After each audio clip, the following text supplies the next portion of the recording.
We have revocable trusts. Revocable trusts are a vehicle to help avoid probate and to keep privacy after you die. They also can help prevent a guardianship, like a durable power of attorney, because you would have a named successor trustee that could step in when you lack capacity to manage your affairs. The revocable trust does not protect assets for Medicaid planning. And a lot of people come in and they've spent money on their estate planning when they were in their 50s, and now they're in their 80s, and they bring me this beautiful binder with all their documents. And I have to tell them the bad news that the assets in the revocable trust are the same as them owning the assets individually, because the trust is based on their Social Security number, and the trust isn't irrevocable. So it's revocable, meaning it can be changed at any time. So many times we have to adjust the planning for Medicaid planning, which I'll get into. We also have irrevocable trusts. So irrevocable trusts are trusts that can be created for Medicaid planning and VA planning. In the VA realm, currently there is no look-back period. In the Medicaid realm, there is currently a 5-year look-back period.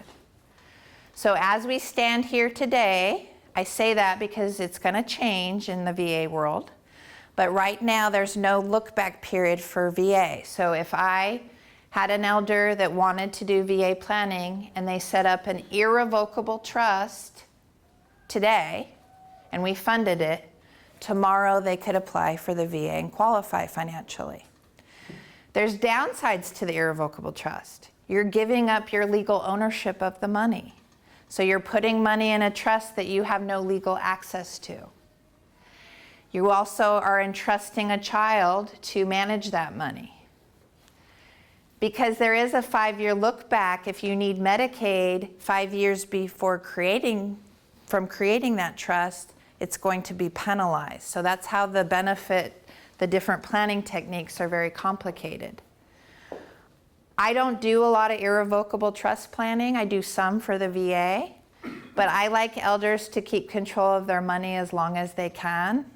And I don't think children should be given that duty until it's necessary. So I'm an advocate for the elder, and I get a lot of children telling me, Mom wants an irrevocable trust, and then I get Mom in, and Mom says, no, I don't want an irrevocable trust.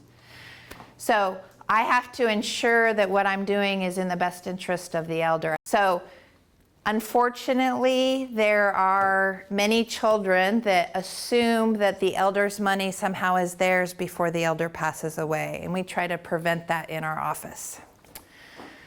So irrevocable trusts can be done for Medicaid planning as long as you know, and I don't know who has the crystal ball, but as you are somewhat assured, and it's more probable than not that that person would not need Medicaid in the next 5 years. So let me give you an example. Let's say that someone's in their early 60s and they have an early onset diagnosis of dementia, or their late 50s. In that case, it may make sense to do a 5-year trust because they probably won't need a nursing home in the next 5 years. But if you bring me someone that's in their 90s who's already bedridden, I'm not going to do an irrevocable trust because I would be doing a disservice to the elder. And there's a lot of crisis planning we can do to protect assets in Medicaid.